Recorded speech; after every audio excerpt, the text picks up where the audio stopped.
Panorama group, जो सोचता है वो करता है। आपके अपने सपनों का आशियाना। नमस्कार, आप देख रहे हैं सिटी पोस्ट लाइव और मैं हूं आपके साथ हर्षिता प्रताप सिंह। बिहार में एक नया सियासी बवाल मच गया है। जेडीयू के नेता और मंत्री अशोक चौधरी, जो कि हर कार्यक्रम, हर रैली, हर बैठक में मुख्यमंत्री नीतीश कुमार के साथ नजर आते हैं, वो कहीं ना कहीं नाराज हैं। उन्होंने एक ऐसा ट्वीट कर दिया है जिसके बाद से ये सारा बवाल शुरू हुआ है। नीतीश कुमार ने अब उन्हें मिलने के लिए भी बुला लिया है। आखिर क्या वजह है इस ट्वीट की, इस पूरे बवाल की? इस पर चर्चा करने के लिए हमारे साथ हमारे डायरेक्टर श्रीकांत प्रत्युष जी मौजूद हैं। सर, क्या वजह हो सकती है अशोक चौधरी की नाराजगी की? देखिए, नेता के ट्वीट को मैंने भी पढ़ा, तो आम आदमी अगर ऐसा ट्वीट करे तो कुछ भी खास नहीं है। एक समझदार आदमी यही कहेगा, यही सलाह देगा कि अगर बेटा बड़ा हो गया हो और बार बार समझाने पर नहीं समझे तो उसको छोड़ देना चाहिए, या कोई भी बार बार समझाने पर नहीं समझे तो उसको छोड़ देना चाहिए। यानी बढ़ती उम्र के साथ टेंशन कम लेना चाहिए। उन्होंने ये किया है, लेकिन इसका राजनेता है, वो आम आदमी तो है नहीं। तो राजनेता जब भी ट्वीट करता है तो उसका राजनीतिक मतलब होता है, और इसके राजनीतिक मतलब निकाले जा रहे हैं कि बढ़ती उम्र को जोड़ा जा रहा है नीतीश कुमार से, कि बढ़ती उम्र में अगर कोई बार बार समझाने पर न समझे तो उसे छोड़ देना चाहिए। ठीक है, और बेटा भी जब बड़ा हो जाए तो उसे छोड़ देना चाहिए, जो करना चाहे करे। तो कई मायने इसके हैं, लेकिन एक अर्थ निकाला जा रहा है कि कहीं अशोक चौधरी नीतीश कुमार से नाराज़ तो नहीं है। और ये इसलिए निकाला जा रहा है कि आपको याद होगा कि अशोक चौधरी ने लोकसभा चुनाव में जहानाबाद में भूमिहार समाज द्वारा जेडीयू के उम्मीदवार को वोट नहीं दिए जाने को लेकर एक बयान दिया था, जिसको विवादित बयान कहा गया, और खूब हंगामा मचा। केवल विपक्ष के नेता ही नहीं, हर दल के नेता, यहाँ तक कि जेडीयू के भूमिहार नेता भी, हर दल के भूमिहार नेता उनके खिलाफ गोलबंद हो गए थे और सबने मोर्चा खोल दिया था।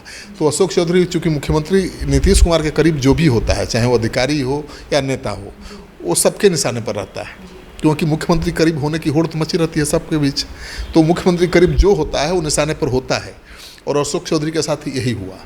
वो मुख्यमंत्री के काफ़ी करीब थे, लगातार उनके करीब जाते हुए दिखाई दे रहे थे। लग रहा था कि भाई सरकार में बहुत उनकी चल रही है, नीतीश कुमार उनको बहुत मान रहे हैं, उनके दाहिने हाथ की तरह हैं। तो ऐसे में तो निशाने पर थे ही, और उन्होंने मौका दे दिया जहानाबाद में भूमिहार समाज पर टिप्पणी करके। तो उनके खिलाफ गोलबंदी तो चल ही रही थी, पार्टी के अंदर भी और पार्टी के बाहर भी। तो माना जा रहा है कि कहीं नीतीश कुमार उसको लेकर नाराज़ तो नहीं है कि भाई आपने ऐसा क्यों बयान दिया, क्योंकि भूमिहार समाज तो पूरा गुलबंद हो रहा है। भूमिहार समाज के जो नेता हैं वो मोर्चा खोले हुए हैं, चाहे पार्टी के अंदर के हों या बाहर के हों। तो ऐसे में अशोक चौधरी थोड़ा अलग थलग नज़र आ रहे थे और घिरे हुए नज़र आ रहे थे, और ऐसे में उनका ये स्टेटमेंट, ये ट्वीट तो बवाल मचाएगा। माना जा रहा है कि अशोक चौधरी ने समझाने की कोशिश की होगी नीतीश कुमार को कि उनका मकसद भूमिहार समाज को टारगेट करना नहीं था, बल्कि उस नेता पर उन्होंने टिप्पणी की थी जो जेडीयू में होने के बावजूद साथ नहीं दिया लोकसभा चुनाव में उनके पार्टी के उम्मीदवार का। और सच्चाई यही थी कि अशोक चौधरी ने वहाँ के नेता, जेडीयू के नेता जगदीश शर्मा पर निशाना साधा था, जो जेडीयू में होते हुए भी काम नहीं किया जेडीयू के लिए, जेडीयू के उम्मीदवार के खिलाफ काम किया है। यहाँ तक कह दिया कि अगर भूमिहार को उम्मीदवार नहीं बनाया गया तो भूमिहार समाज वोट नहीं देगा। और वो अशोक चौधरी का आरोप है कि उन्होंने काम भी किया पार्टी के खिलाफ। तो उनको निशाना बनाकर उन्होंने कहा था, चूँकि भूमिहार समाज के नेता हैं, भूमिहार समाज का नाम इन्होंने लिया, तो पूरे भूमिहार समाज के अपमान से उनके बयान को जोड़ दिया गया, मौका मिल गया घेरने की। तो अब नीतीश कुमार थोड़ा सा बहुत बचाव के मुद्रा में रहते हैं। अगर कोई विवाद में नहीं रहे, चर्चा में नहीं रहे, तो बहुत दिन तक उनके साथ दोस्ती निभ सकती है, लेकिन जैसे ही कोई विवाद में आता है तो दूरी बना लेते हैं। तो हो सकता है कि कुछ दूरी बढ़ी हो और इस वजह से आहत होकर अशोक चौधरी ने ऐसा ट्वीट किया हो। लेकिन अशोक चौधरी के बारे में और खबर आप बता। जी, अशोक चौधरी को नीतीश कुमार ने अब तलब कर लिया है। जैसे ही उनका ट्वीट सार्वजनिक हुआ है, चर्चा होने लगी है इस ट्वीट की, तभी नीतीश कुमार ने तुरंत अशोक चौधरी को बुलाया। क्या मनाने की कोशिश कर रहे हैं? देखिए, 11:30 बजे पूजा पाठ करके अशोक चौधरी अशोक चौधरी एक बहुत धार्मिक आदमी है, बहुत पूजा पाठ करते हैं, भोले बाबा के परम भक्त हैं। तो सबसे पहले तो वही काम करते हैं, वो सुबह लोगों से मिलते हैं, फिर पूजा पाठ करते हैं और तब कहीं निकलते हैं। तो खबर जो आई है कि 11:30 बजे मुख्यमंत्री आवास से उनको बुलावा आ गया है, मुख्यमंत्री आवास गए हैं।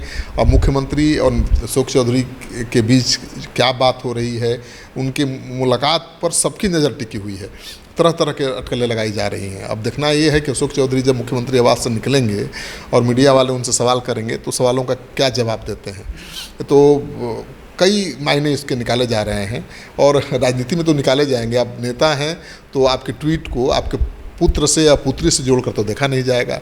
अगर वो पुत्र से पुत्री से नाराज़ होते, अपने घर वालों से नाराज़ होते तो ट्वीट नहीं करते, वो समझा लेते, ठीक है, या दबा देते। लेकिन जब उन्होंने ट्वीट कर दिया है तो इसको राजनीति से जोड़कर ही देखा जाएगा और देखा जा रहा है। हाल ही में एक दलित नेता श्याम रजक वापस जेडीयू में आए हैं। नीतीश कुमार ने कल ही उन्हें बड़ी जिम्मेदारी भी सौंप दी है। तो क्या श्याम रजक का वापस से नीतीश कुमार के नज़दीक आना कहीं ना कहीं अशोक चौधरी इस कारण किनारे तो नहीं हो रहे हैं? देखिए, श्याम रजक भी बड़े दलित नेता हैं, लेकिन उनकी अलग खासियत है और अशोक चौधरी की अलग खासियत है और दोनों का अलग प्रभाव भी है। श्याम रजक धोबी समाज के बड़े नेता हैं और वो भी काफ़ी व्यवहार कुशल नेता हैं, तो जेडीयू की ताकत तो बढ़ेगी उनके आने से। फुलवारी शरीफ से लगातार वो चुनाव भी जीतते रहे हैं और अब जेडीयू ने उनको महत्वपूर्ण जिम्मेवारी सौंपी है। तो दलित वोट बैंक का तो बहुत महत्व है आज की तारीख में। तो श्याम रजक को लाने का मतलब ये नहीं कि अशोक चौधरी को किनारे लगाने की तैयारी शुरू हो गई है। हाँ, आपके जैसे जो पत्रकार हैं, जो कुछ नेता हैं अशोक चौधरी के विरोधी हैं, उसको उसी एंगल से देख भी रहे हैं कि भाई अशोक चौधरी को किनारे करने के लिए श्याम रजक को इतनी तरजीह नीतीश कुमार ने दी है। अब राजनीति में तो कुछ भी हो सकता है, कौन इनकार करेगा। लेकिन अशोक चौधरी की अलग भूमिका रही है सरकार में और उनका अलग क्वालिटी है, ठीक है ना, मैनेजमेंट के मास्टर माने जाते हैं। श्याम रजक की अलग क्वालिटी है, धोबी समाज के बड़े नेता हैं और काफ़ी लोकप्रिय भी हैं। तो दोनों नेता रहेंगे तो जेडीयू की ताकत बढ़ेगी। एक नेता के आने से और एक दूसरे दलित नेता के बाहर जाने से तो कोई फ़ायदा नहीं होगा। तो नीतीश कुमार ये गलती नहीं करेंगे और मुझे लगता है कि अशोक चौधरी थोड़ा नाराज़ भी होंगे तो उनको मना लेंगे। भाई घर जीवन है, हो सकता है कि कुछ कह दिया होगा, उनको बुरा लगा होगा कि अपने किसी जाति के खिलाफ क्यों बयान दिया, देना भी नहीं चाहिए। हालांकि वो सफाई दे चुके हैं कि हमने जाति को टारगेट नहीं किया है, हमने एक नेता पर निशाना साधा था। तो अब नीतीश कुमार को किस हद तक वो समझा पाते हैं, नीतीश कुमार का क्या अगला स्टैंड होगा, इसके लिए तो हमको इंतज़ार करना पड़ेगा। लेकिन जो मैसेज आपने कहा वही मैसेज जा रहा है कि नीतीश कुमार नाराज़ हैं, अशोक चौधरी दुखी हैं, आहत हैं और इसी को लेकर उन्होंने ट्वीट किया।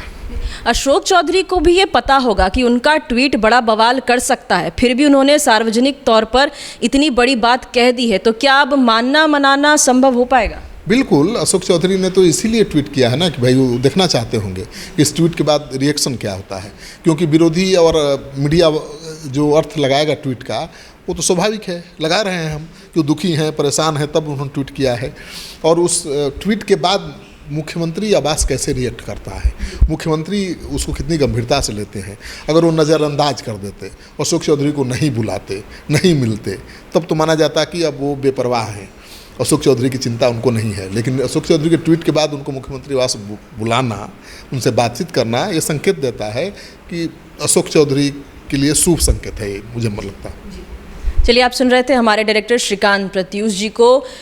वैसे तो अशोक चौधरी नाराज़ हैं, वो उनके ट्वीट से साफ जाहिर हो रहा है, लेकिन नीतीश कुमार ने तुरंत ही अशोक चौधरी को अपने आवास पर बुलाया, तो कहीं ना कहीं ये भी साफ है कि नीतीश कुमार को इस बात की चिंता है कि उनके करीबी नेता उनसे ज़्यादा नाराज़ ना हो, उनसे दूर ना जाए। नीतीश कुमार और अशोक चौधरी के बीच मुलाकात हो रही है, उसके बाद अशोक चौधरी क्या सफाई देते हैं, क्या बयान देते हैं, ये देखना बेहद दिलचस्प होगा। फिलहाल इस खबर में इतना ही। धन्यवाद।